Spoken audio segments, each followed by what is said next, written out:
Hi guys, welcome to our channel. I am Rikti and Elisa. So guys, আজকে তোমাদের জন্য আমরা special একটা ভিডিও মেক করতে যাচ্ছি। আর ভিডিওটা হচ্ছে আমরা একটা ডিশ রান্না করব। আর ডিশটা কি জানো?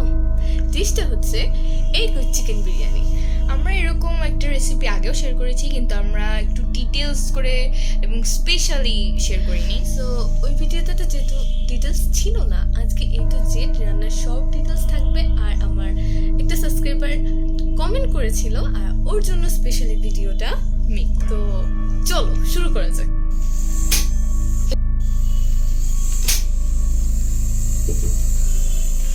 সো গাইস, এখানে আমি প্যানটা বসিয়ে দিলাম চুলায়।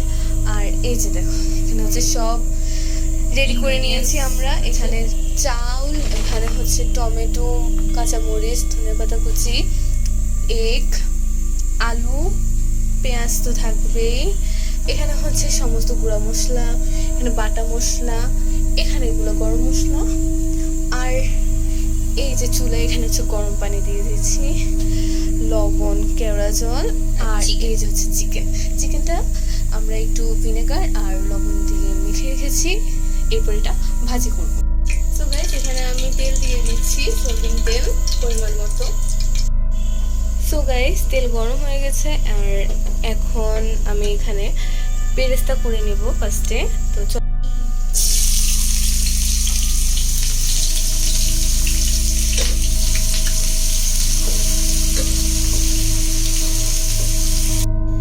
তো এখন আমরা এগ ভেজে নেব।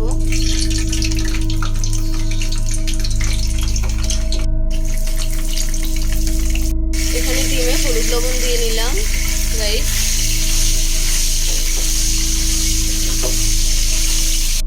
ডিম ভাজি শেষ। এখন আলুগুলো ভেজে নেব, থেকে একটা করে নেব। তো এখানে আলুগুলো ভাজা হয়ে গেল, এখন আমি আলুগুলো উঠিয়ে নেব। এই ডিমের প্লেটে আলুগুলো উঠাই নিলাম গাইস। এখন হচ্ছে যে আমরা মাংসগুলোকে ভেজে নিব।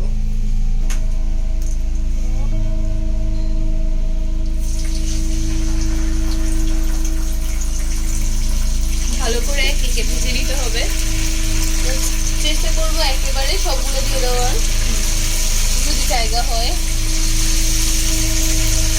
আর দেওয়ার সময় অনেক ছিটকা করে, তাই চুলাটা অফ করে নেওয়াই ভালো। তো আপনারা চাইলে একটু কমিয়ে নিতে পারেন। তো গাইস, এখন আমরা একেবারেই সব মাংস ভাজি করতে দিয়ে দিলাম। এটা হালকা ভাজি হবে। এপিট ওপিট ভাজি করার পরে আমরা এটা তুলে নিব। রিক্তি দিদি হয়েছে? হ্যাঁ, হয়েছে। তো গাইস, এখন মাংসটা তুলে নিব। শেষ। হালকা করে ভাজি করছি, বেশি গাঢ় করে ভাজি করি নাই। এখন মাংস ভাজির এই তেলে আমরা গরম মশলাগুলো দিয়ে দিব। এরপরে পেঁয়াজ দিয়ে দিলাম, পরিমাণ মতো দিয়ে দিলাম। পরিমাণ মতো আমি লবণ দিয়ে দিলাম। এখানে আমরা বাটা মশলাগুলো দিয়ে দিব। আদা বাটা, রসুন বাটা, জিরা বাটা, আর হচ্ছে ধনিয়াটা বাটা দিয়ে নাই, গুঁড়া দিলাম। সবগুলো বাটা মশলা দিয়ে দেবো। এখন সব মশলা একটু লেড়ে নেব হালকা। এরপর এখানে মরিচ, হলুদ, একটু মশলা, যে বিরিয়ানি মশলা আর তান্দুরি মশলা, আমি দুটোটা মিক্স করে দিচ্ছি।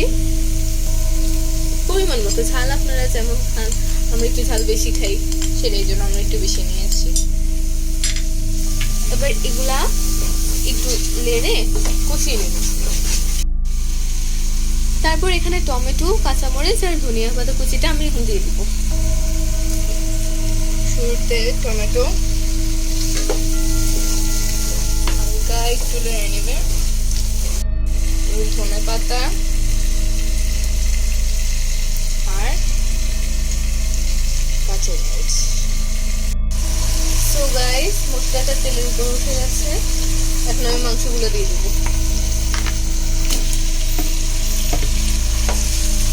আর আলুগুলো দিয়ে দেবো। এটাকে একটু ভালো মতো মশলা সাথে কষিয়ে নিলাম। তো গাইস এখন আমি এখানে দইটা দিয়ে দিব, আর 1 চামচ কেওড়া জল দিয়ে দিলাম। মাংস আর কেওড়া জল, গোলাপ জল ভালো মতো মিশিয়ে নিলাম। আর এটা যখন একটু ফুটে আসবে এরপর আমি মাংস আর আলুগুলো নামিয়ে চাল দিয়ে দেব। তো গাইস ফুটে গেছে এগুলা, এখন আমি উঠিয়ে নিতেছি মাংস আর আলুগুলা। এখন আমি মশলার ভিতরে চালগুলো দিয়ে দিলাম। সাদা চাল দিয়েও করা যায়, আবার পোলাও চাল দিয়েও করা যায়। আমি পোলাও চাল দিয়ে করলাম। কলা চাউল দিয়ে করলে একটু বেশি ভালো হয় আর কি। তো গাইস এখন আমি মশলার ভিতরে চালগুলোকে ভালো মতো একটু নেড়ে নিচ্ছি। তো আমি এখানে এখন পানি দিয়ে নিলাম। ভাতটা এখানে ফুলে এসেছে, প্রায় 50 হয়ে গেছে। এখন এটা আমি মাংসগুলো দিয়ে দিব।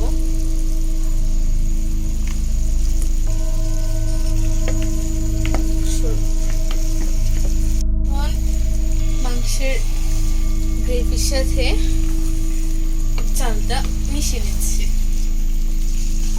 মাংসগুলো মিশিয়ে নেওয়ার পর আমি এখানে ডিমগুলো দিয়ে দিচ্ছি।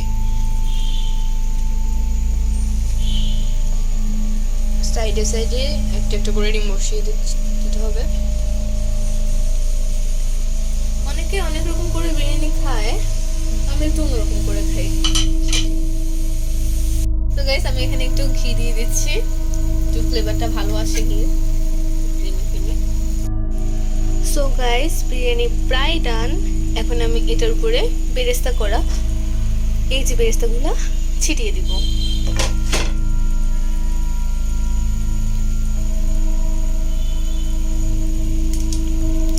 যতটা সিম্পলি করা যায়, আসলে বাসায় তো আর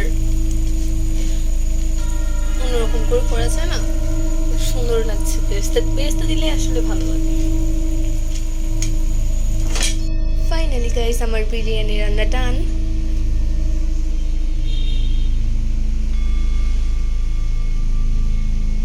তো এখানে আমরা বিরিয়ানিগুলো বেড়ে বেড়ে নিচ্ছি এবং এখানে হচ্ছে আমরা বিরিয়ানিগুলো বেড়ে বেড়ে নিচ্ছি এবং বিরিয়ানির সাথে তো একটু লেবু আর শসা লাগেই, আর বিরিয়ানির সাথে মাঝখানে খাওয়ার জন্য একটু কোক। হৃদয় কেমন হয়েছে? ভালো হয়েছে।